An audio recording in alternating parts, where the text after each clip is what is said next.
Kinshasa, capitale de la République démocratique du Congo, lundi 22 janvier 2024, 2 jours, 48 heures après la prestation du serment du président Félix Tshisekedi pour son deuxième mandat à la tête de la République démocratique du Congo comme chef de l'État congolais. Un discours dont plusieurs chefs d'État, amis et frères de la République démocratique du Congo ont assisté, mais aussi les délégations venues assister à cet événement organisé au stade des Martyrs de la Pentecôte. Un discours qui fait couler beaucoup d'encre et de salive si les uns sont totalement d'accord avec tout ce que le président congolais a dit, le 5e président congolais. D'autres, par ailleurs, continuent de douter, voulais-je dire, au nom de la démocratie. Mais quelle est son analyse, voulais-je dire, par rapport au discours du président Félix pour son deuxième mandat comme président de la RDC, comme je l'ai dit au rythme de cette émission? C'est cette question qui mérite d'être posée. Messieurs et dames, comme d'habitude, je présente cette émission accompagnée de Sarah Mouli, qui a l'habitude toujours de me tenir compagnie. Bonsoir Sarah. Merci, bonsoir à toi Daniel Rolondaï et bonsoir aux fidèles de cette très belle émission Interface. Alors, pour en parler pour ces premiers numéros de la semaine, nous recevons pour vous un patriote, un jeune avec beaucoup de maturité, avec de l'intelligence. Ce n'est pas du Jalilo, mais c'est quand même quelque chose de réel. Il est communicateur de l'Union Sacrée. C'est avec lui qu'on va essayer de marteler, de faire l'analyse du contenu du discours du président Félix Tshisekedi le samedi dernier au stade des Martyrs de la Pentecôte, qui s'appelle Sam Atunda. Monsieur Sam, bonsoir et bienvenue. Merci beaucoup, Monsieur Daniel. Bonsoir à vous. Bonsoir, Madame Sarah. Bonsoir, Monsieur Sam Tunda. Bonsoir à tous les Congolais qui vont nous suivre. Et bonsoir à toute la famille de la République démocratique du Congo. Merci pour vous, merci à vous de m'accueillir ce soir. Alors, bienvenue. Je vous avais croisé, c'est votre deuxième fois, voulais-je dire, de venir, de passer sur le plateau de semaine. La première fois, c'était au niveau de libre débat de nos corps. Oui, tout à fait. Je suis nouveau dans la maison. Mais heureusement que j'ai été bien accueilli. Je vois le sourire de Madame Sarah, ainsi que votre aimable attention de m'inviter. Je pense que nous allons passer des moments capitaux pour la construction de cette République que l'on veut prospère, que l'on veut émergente, où on veut que tous les Congolais soient intégrés et qu'ils puissent avoir un tant soit peu le minimum pour survivre. Voilà. Alors, d'entrée de jeu, Maître Sam, vous avez suivi cet événement, cette cérémonie, s'il faut l'appeler ainsi, ce discours du président Félix Tshisekedi d'abord, d'une manière générale, sur le plan contenu, que ce soit contenu ou contenant. Quelle analyse pouvez-vous faire du discours, du premier discours du président Tshisekedi pour son deuxième mandat comme président de la RDC? C'était un discours réaliste, c'était un discours vrai, c'était un discours sincère. Pourquoi je dis ça? Parce que le président de la République a par exemple dit « Je m'engage à ce que les erreurs du passé ne se reproduisent plus et que nous puissions aller vers les avancées. » C'est-à-dire que le président de la République a reconnu que le premier quinquennat n'était pas pointillé de perfection.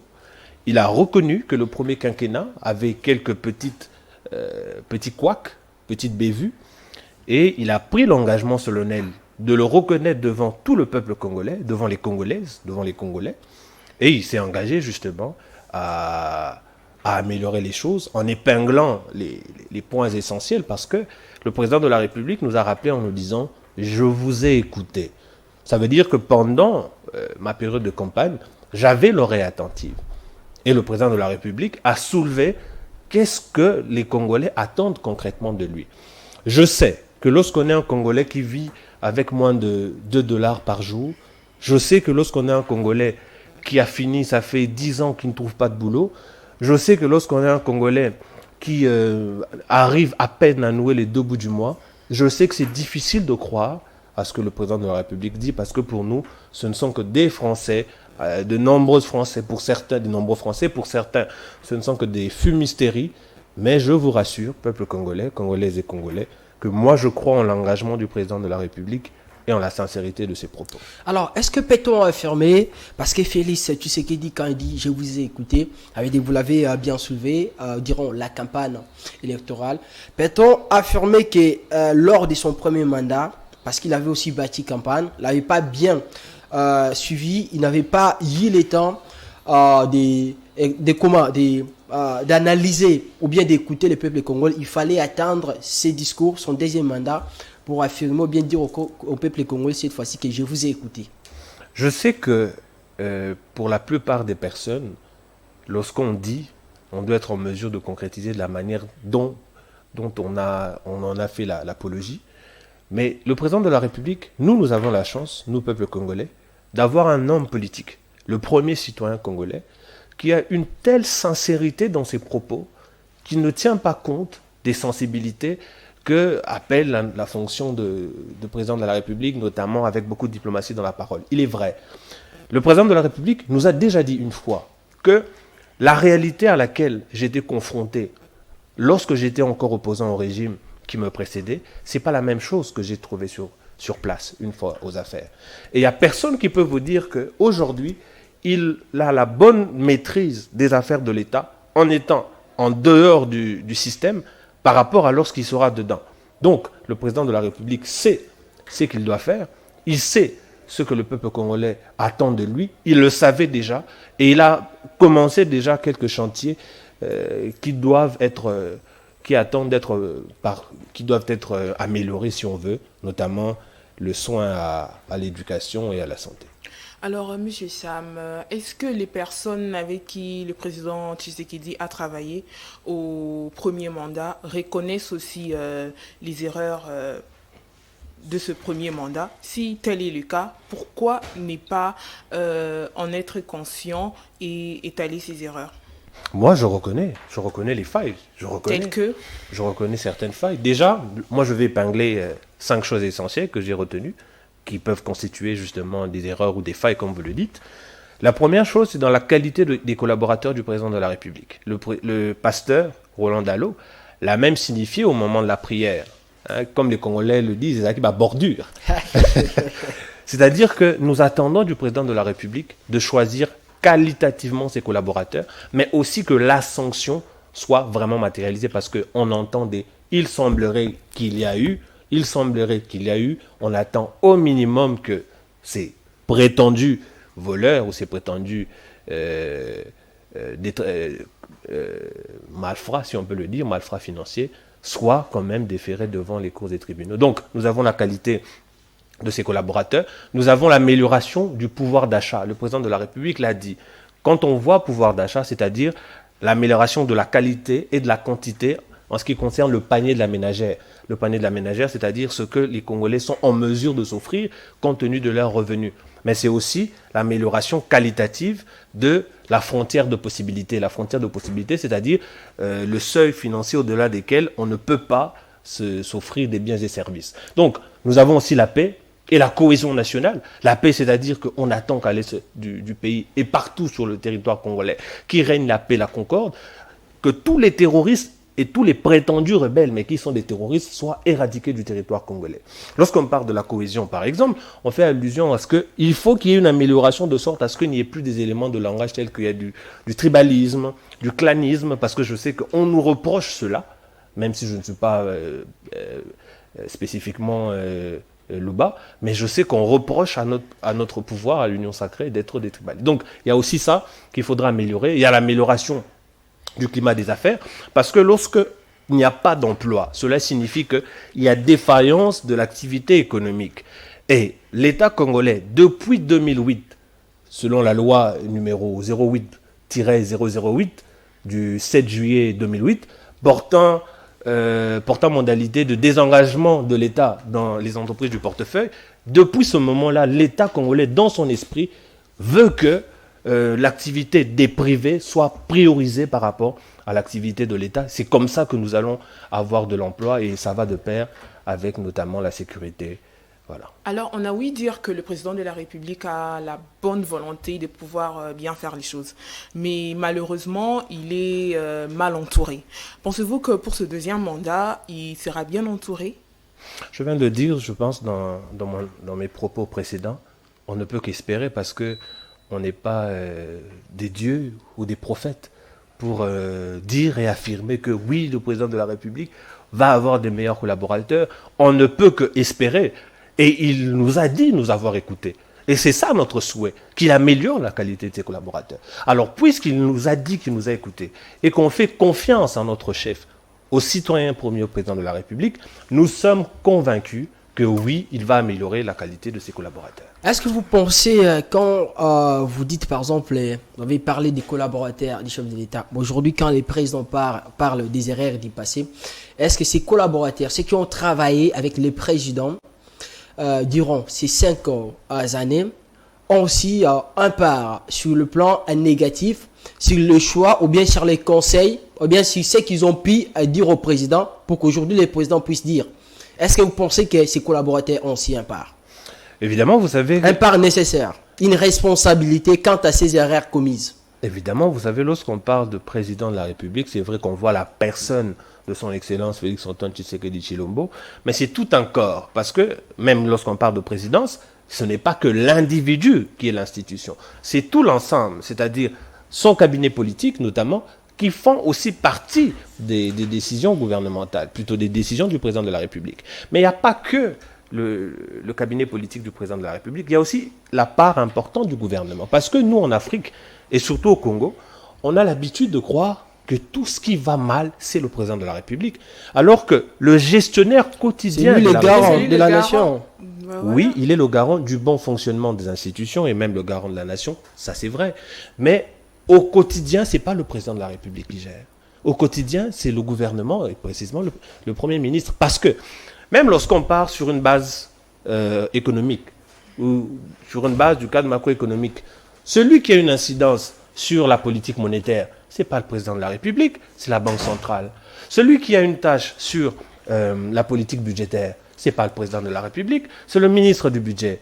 Ils sont tous issus du gouvernement. Mais si ça arrivait, par exemple, vous continuez, si ça arrivait que toutes ces personnes que vous avez citées, le président remarque qu'elles ne sont pas en train de bien travailler, pourquoi pas sanctionner ou bien carrément le changer in extremis? Là, on prend l'exemple de ce qui s'est passé au premier mandat concernant l'affaire RAM, par exemple.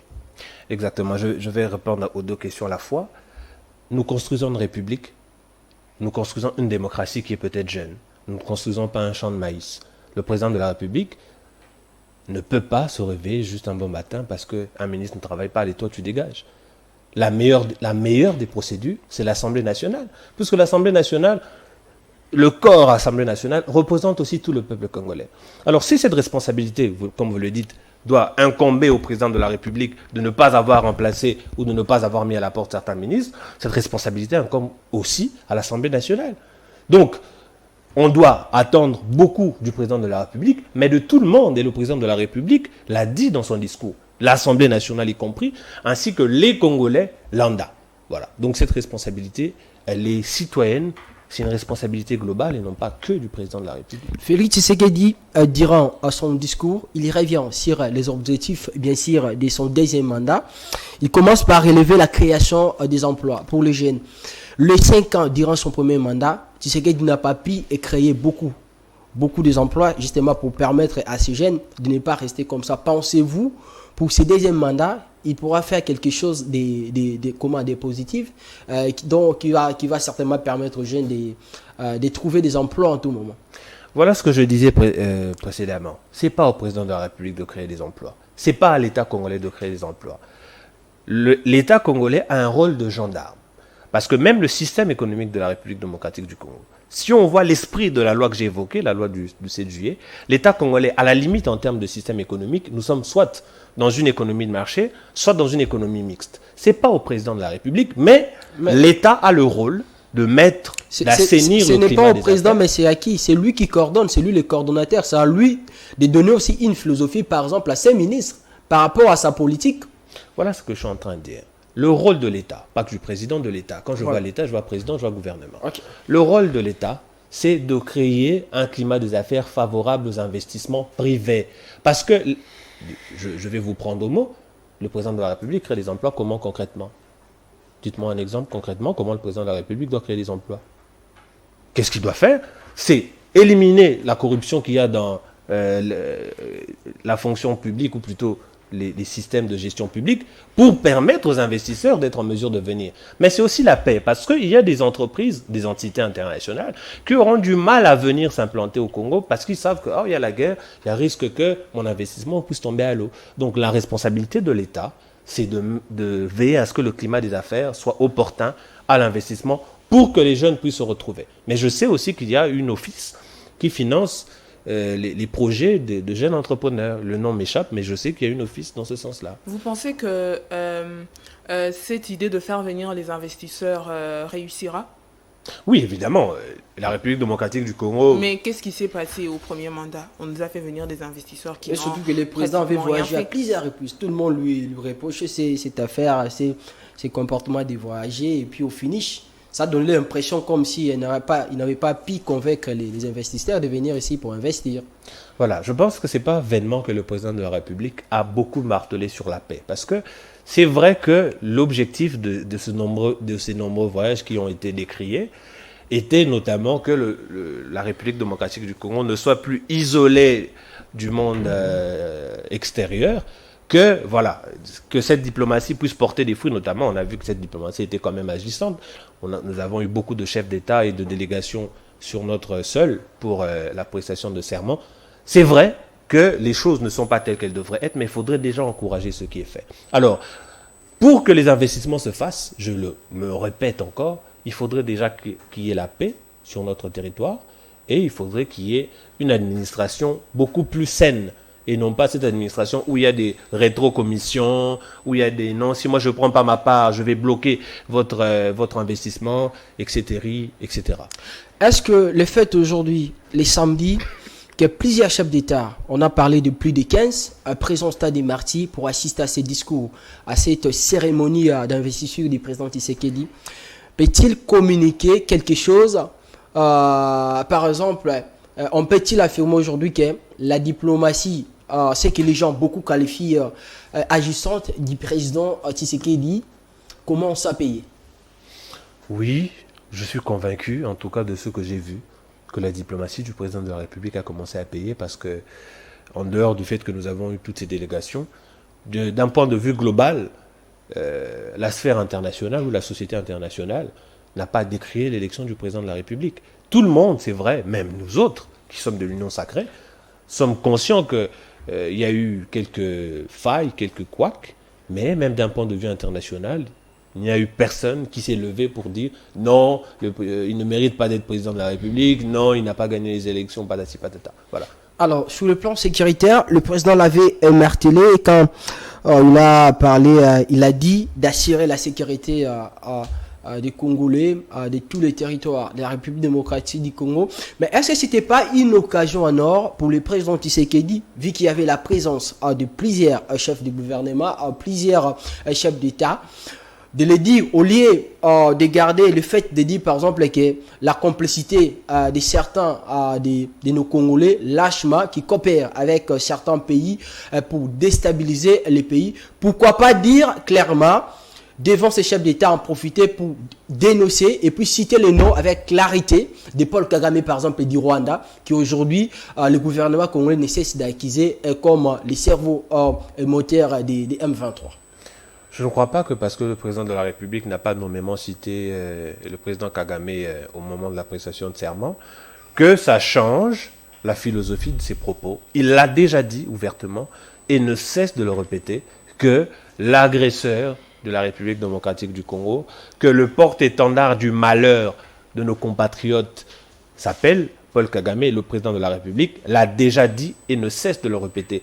Donc je ne crois pas que parce que seulement le jour de la prestation de serment, il n'a pas cité nommément Paul Kagame, ça devrait faire problème.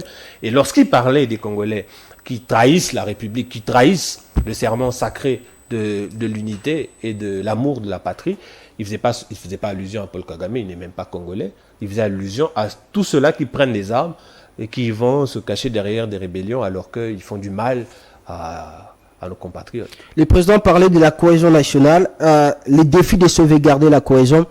nationale. Mais aujourd'hui, comment sauvegarder la cohésion au moment où, vous le savez bien, s'il y a des choses qu'on accuse le président Tshisekedi d'aujourd'hui, c'est cette affaire du tribalisme. Et donc, beaucoup les qualifient d'une personne qui ne fait que nommer ses frères de la même tribu, au lieu de nommer aussi d'autres Congolais qui ont certainement des capacités pour diriger ces pays ou bien coordonner certains ministères ou pourquoi pas certaines entreprises publiques, voulais-je dire. Ces propos reviennent souvent. Alors, il ne faudrait pas faire la sourde oreille et prétexter que, voilà, ils viennent de nulle part. Je présume que si ces propos reviennent souvent, c'est qu'il y a des raisons qui laissent croire que le président de la République est tribaliste, mais je ne suis pas convaincu de cela. Le président de la République, en ce qui me concerne, je ne considère pas qu'il soit tribaliste parce que tous les postes, si on veut, les grands postes étatiques ne sont pas occupés par des personnes issues de l'espace kassaïen. Et je vais vous dire très honnêtement, je ne suis pas très à l'aise d'évoquer des sujets qui ont trait au tribalisme parce que je considère que ce sont des choses qu'il faut chasser et qu'il ne faudrait pas trop évoquer pour ne pas en faire la publicité. Et le président doit être un exemple. Le président pour commencer à aller chasser. Chasser plutôt. À chasser qui?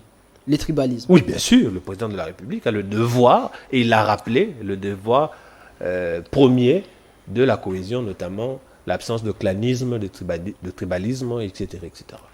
Quand le président dit « diront les leçons », tirant, voulais-je dire, les leçons de l'expérience passée et ayant à l'esprit vos aspirations exprimées, je m'engage à user de tout ce qui est à mon pouvoir pour que les erreurs du passé ne se reproduisent plus.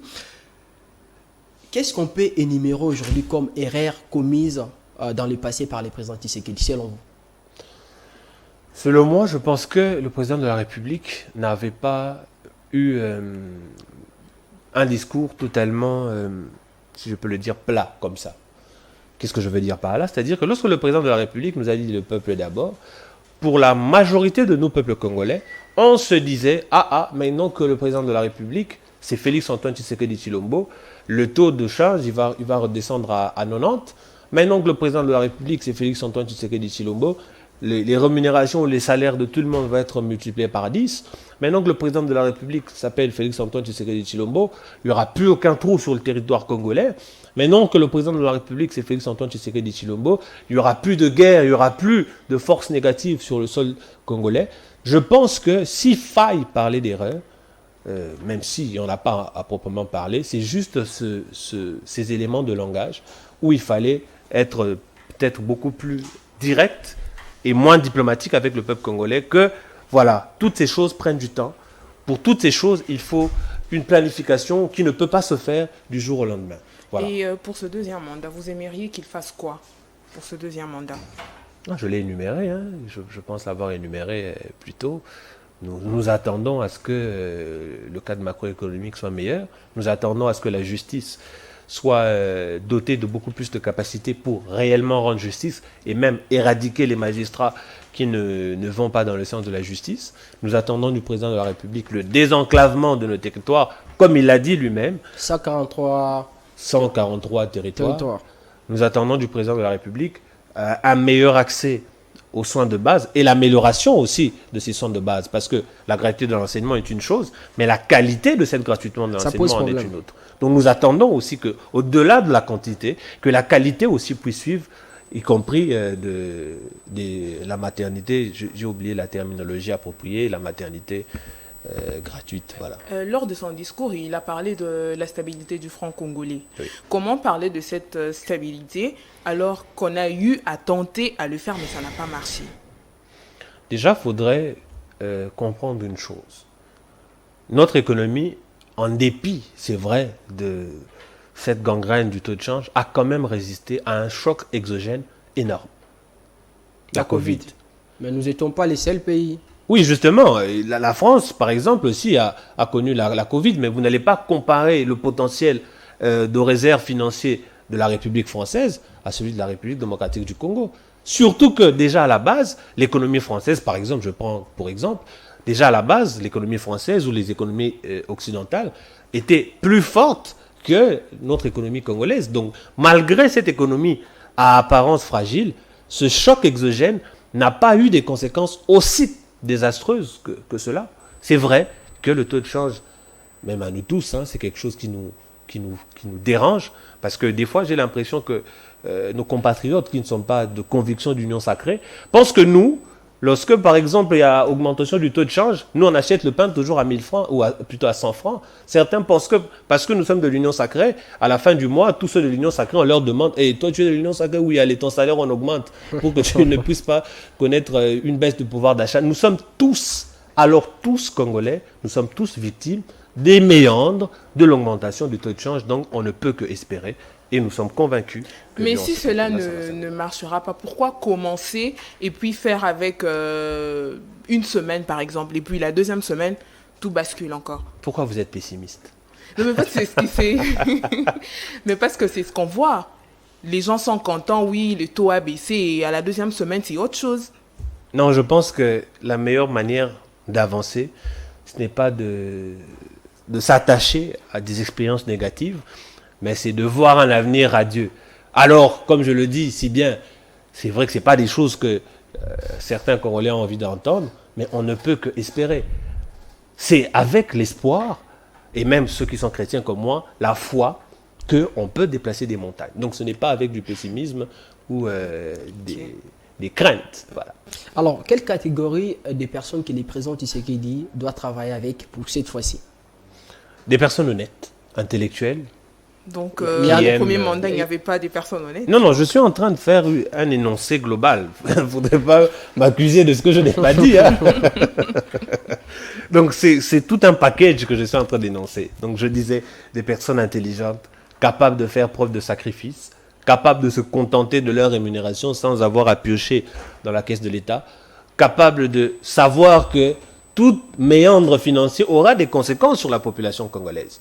Des personnes capables et qui aiment, surtout, qui aiment les Congolaises. Vous pensez aujourd'hui on a encore ce genre de personnes, ça veut dire des personnes qui aujourd'hui, on peut donner des responsabilités sans pourtant à la fin qu'on puisse dire qu'elle a volé, elle a détourné, elle a fait ceci, elle a fait cela. Ma cravate indique voleur. Je ne crois pas. Donc oui, il y a ces Congolais. Je suis là en face de vous. Parce qu'on répond négativement. Par exemple, au niveau de l'entourage du chef de l'État.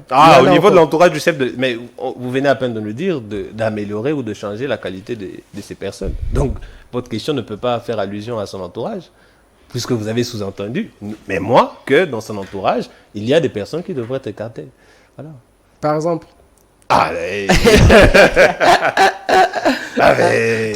Je pense que le président de la République est le mieux placé pour le savoir. S'il y a des priorités, parce qu'aujourd'hui on dit que dans notre pays tout est prioritaire, mais il y a toujours des priorités. Pour le début de ce second mandat du président Tshisekedi, selon vous, le président Tshisekedi doit-il commencer par quoi, par exemple?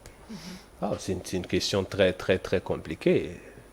Par quoi le président? C'est l'envie, au vu des analyses que vous avez faites, au vu de ce que vous avez constaté d'une manière générale sur l'évolution, aux attentes de la population.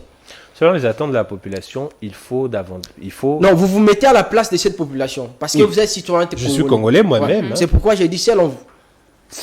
C'est le pouvoir d'achat. C'est la première chose pour laquelle moi je vais commencer, le pouvoir d'achat, parce que même moi-même, je suis victime de cette dépréciation du franc congolais. Donc, pour moi, l'une des premières priorités, c'est maintenir le pouvoir d'achat et même améliorer le pouvoir d'achat des Congolais. Ça, c'est selon moi.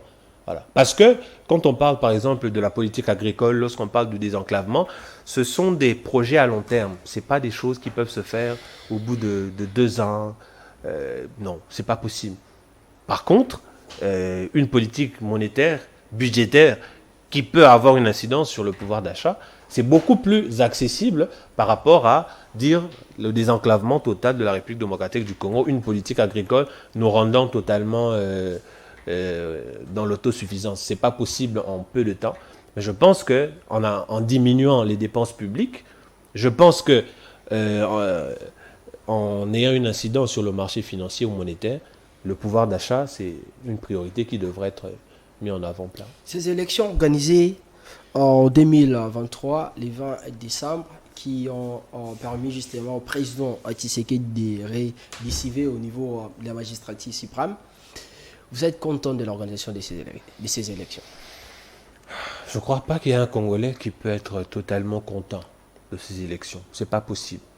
Parce que, à tort, les gens s'imaginent, enfin certains de nos compatriotes s'imaginent que nous de l'Union Sacrée, nous sommes censés être contents de l'organisation des élections parce que le président de la République a été réélu. C'est pas possible. Parce que l'Union Sacrée, en termes de candidature, n'avait qu'un seul point commun. Félix-Antoine Tshisekedi Tshilombo. En termes de députation nationale, de députation provinciale, des conseillers municipaux, c'était que chacun aille à la foire d'empoigne, que le plus fort gagne.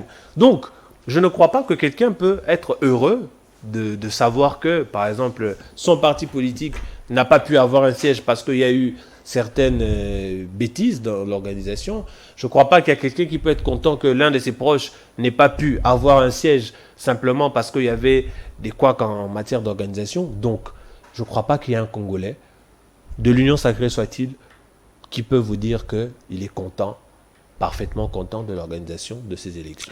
Ça vous disait combien, ça vous faisait comment au moment où on a vu des vidéos circuler sur les réseaux sociaux, on voyait certaines personnes avec des machines à voter dans leur maison, ces désordres-là, vous, ça vous a dit quoi? Ça me faisait très mal. Ça me faisait très mal de me rendre compte que nous sommes dans une république où des choses aussi essentielles ne peuvent pas être prises avec sérieux. Voilà. C'est ce qui me fait très mal.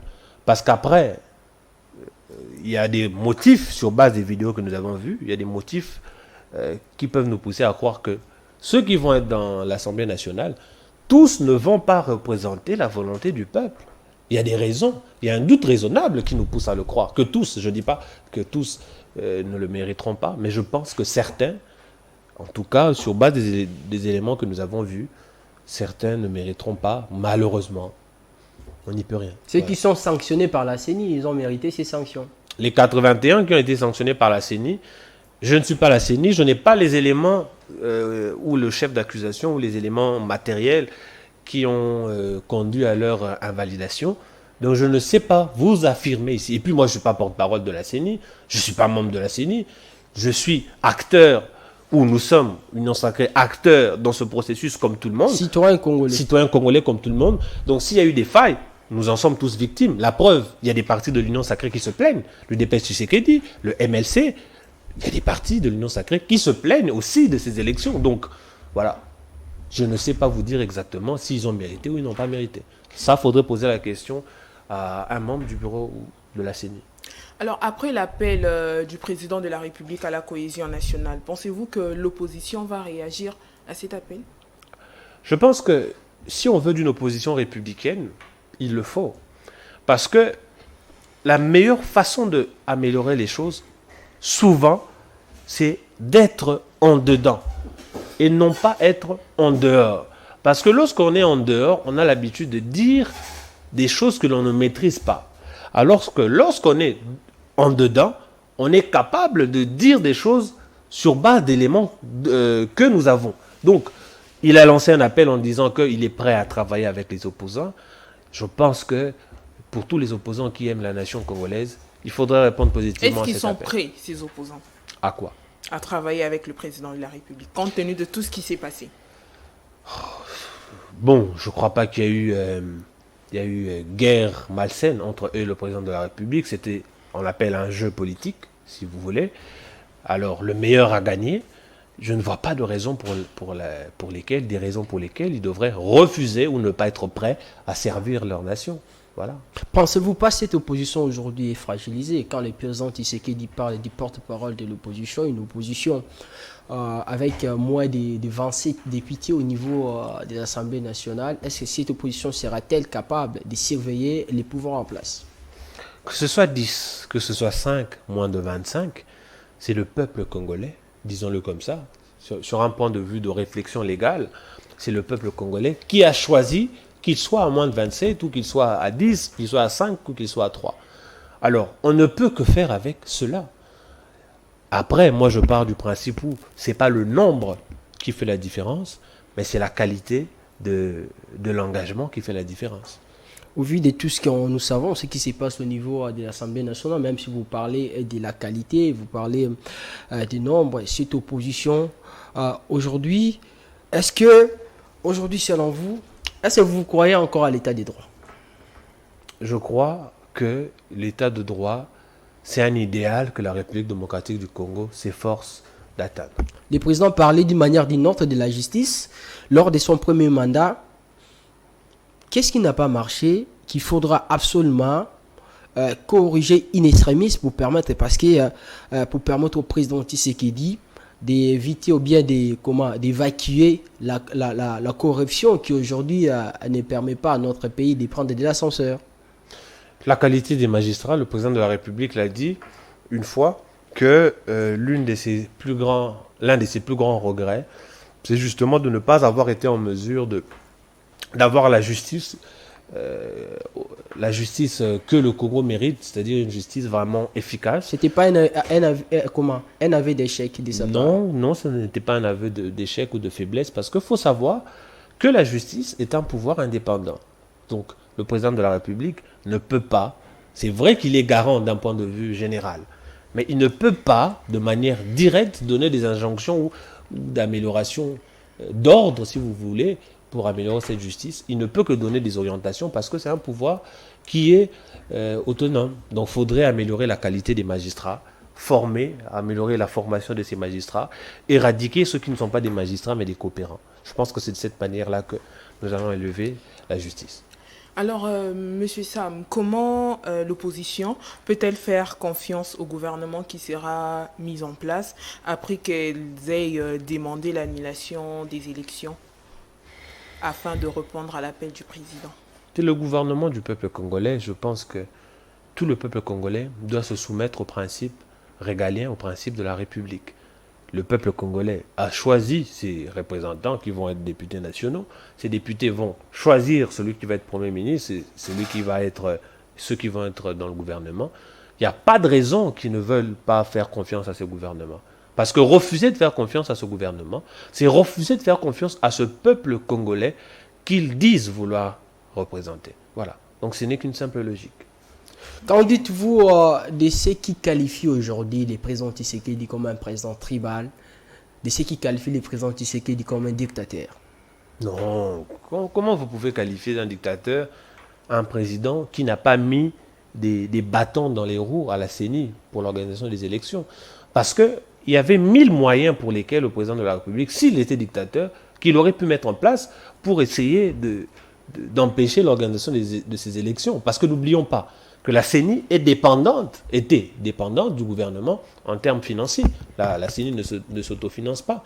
Il y avait des multiples stratagèmes qui auraient pu être mis en place pour que non, on n'a pas pu mobiliser les ressources nécessaires. Il faut encore autant de temps pour la mobilisation de ces ressources. La CENI était aussi dépendante du gouvernement en termes logistiques. Le président de la République, dans son allocution, a même remercié les Nations Unies, l'Angola, le Congo-Brazza, je crois que c'est les seules nations qu'il a remerciées, si je ne me trompe pas, pour leur accompagnement logistique en dernière minute. Donc, on ne peut pas qualifier de dictateur quelqu'un qui a fait preuve de bonne volonté et de toute bonne volonté pour que le délai constitutionnel soit respecté. Le président qui a postulé comme un indépendant, mais lors de son discours, il a parlé des revenus. S'ils sont partis, l'IDPS, est-ce que ce n'était pas une turpitude commise? Non, pas du tout. Il a postulé en tant qu'indépendant parce qu'il n'est pas président que de l'UDPS, il est président de tout le peuple congolais. Alors, l'UDPS, c'est la famille politique qu'il a portée au pouvoir à partir de son premier quinquennat. Ce n'est que normal qu'il ait des mots doux à l'égard de sa famille politique. Je ne crois pas que ça devrait faire preuve de motif de débat. C'est quoi la différence, selon vous, entre les 5 ans de Félix Tshisekedi pour son premier mandat et les 18 ans de Kabila? C'est une question très pertinente, très importante d'ailleurs. Quelle est la différence? Je dirais que la différence est que nous avons un président qui a fait preuve de beaucoup de détermination. Kabila aussi avait des déterminations à l'époque. À instaurer l'état de droit. Vous savez, je ne suis pas très fan de cette comparaison de qu'est-ce que l'autre a fait avant, qu'est-ce que l'autre a fait de mieux. Voilà. Moi, je ne crois pas qu'on doit parler de « on a fait mieux que le président Kabila ». Non, on a fait différemment les choses.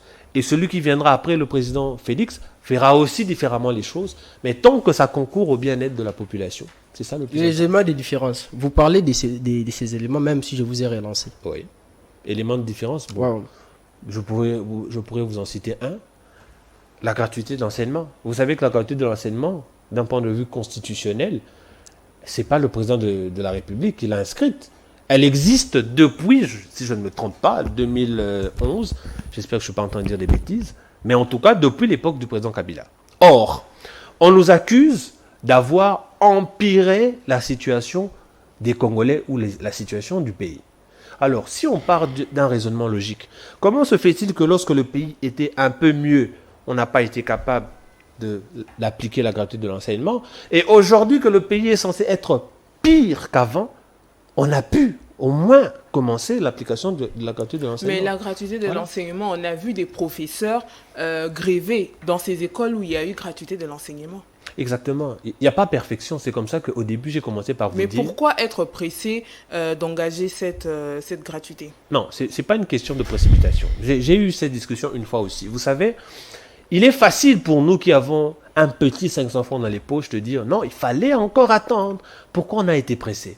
Mais il y a de ces parents qui savaient que sur base de ce que je gagne, je serais incapable un jour d'envoyer mon enfant, ne fût-ce qu'à l'école primaire.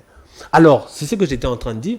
Il faut veiller maintenant, lors de ce second quinquennat, à l'amélioration de la qualité de l'application de cette gratuité de l'enseignement. Mais il ne faudrait pas la remettre en question. Parce que le législateur qui l'a mis dans la Constitution, il n'était pas bête. Il l'a mis pour une raison. Parce qu'on ne peut pas espérer que dans 10 ans, dans 50 ans, que nous aurons un Congo émergent et un Congo développé, si nous avons une population analphabète en grande masse. Voilà.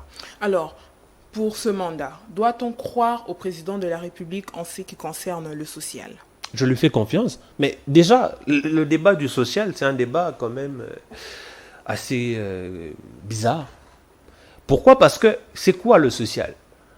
Un raisonnement social, c'est un raisonnement qui met l'homme au centre de l'intérêt économique. C'est ça le social. La gratuité de l'enseignement, c'est une application sociale. La maternité gratuite, c'est une application sociale. Mais je sais que lorsque les Congolais parlent de social, lorsque nous parlons de social, on fait allusion exactement au ventre, on fait allusion au taux de change, on fait allusion à notre salaire, on fait allusion au pouvoir d'achat. Mais il ne faudrait pas refuter qu'il y a déjà eu au moins 2 grands éléments qui vont dans le sens de cette amélioration sociale. Maintenant, pour ce second quinquennat, dans le social toujours, on attend que nous ayons un meilleur pouvoir d'achat, on attend que nous ayons des meilleures rémunérations, on attend que le taux de change puisse se stabiliser ou même être revu à la baisse. Voilà. Vous connaissez le film Un prince à New York? Oui, je connais avec Eddie Murphy. C'est un très beau film. Est-ce que cette cérémonie était semblable à ce film? J'ai vu, il y avait des montages, même sur TikTok, où on a mis comment on appelle, la musique de fond du film. Lorsque le président de la République... Le prince des Amounda. Voilà, le prince des Amounda. Vous pensez que c'était exagéré? Non, je ne crois pas que c'était exagéré. Je pense que c'était à la hauteur du grand pays qu'est le Congo. Il faut venir avec des chevaux. Ce sont des chevaux congolais, non? Il y a même un journaliste, pour vous faire rire, qui a dit « Ah, ces chevaux parlent Swahili ». Donc, c'est une promotion de nos richesses. Donc, je ne crois pas que c'était exagéré. C'était à la grandeur, parce que nous devons aspirer à la grandeur. Nous sommes un pays grand. Nous faisons, je pense, 80 fois la taille de la Belgique, si je ne me trompe pas. Donc, nous ne devons pas nous comparer ou croire que nous sommes un petit pays. Nous sommes un grand peuple. Nous sommes peut-être encore pauvres, malheureusement. Mais nous travaillons à ce que nous soyons aussi riches que notre sous-sol, ainsi que notre sol. Le discours du président était-il populiste ou pragmatique? Il était citoyen. Il était républicain. Il était patriote. Voilà. Maître Sam, l'émission est terminée. Votre dernier mot. Merci beaucoup. Je pense que, et j'espère que cette émission va édifier beaucoup de Congolais qui nous ont suivis. Merci beaucoup à vous, Sarah, Daniel, de m'avoir reçu. Et tout ça, on le fait pour le bien-être de la République et que Dieu nous bénisse à nous tous. Voilà. Merci d'avoir répondu vraisemblablement à nos questions, maître. Merci à vous. Merci Sarah Merci de m'avoir tenu compagnie. Merci, à demain donc. Merci à toutes et à tous de nous avoir suivis. Restez-nous toujours fidèles.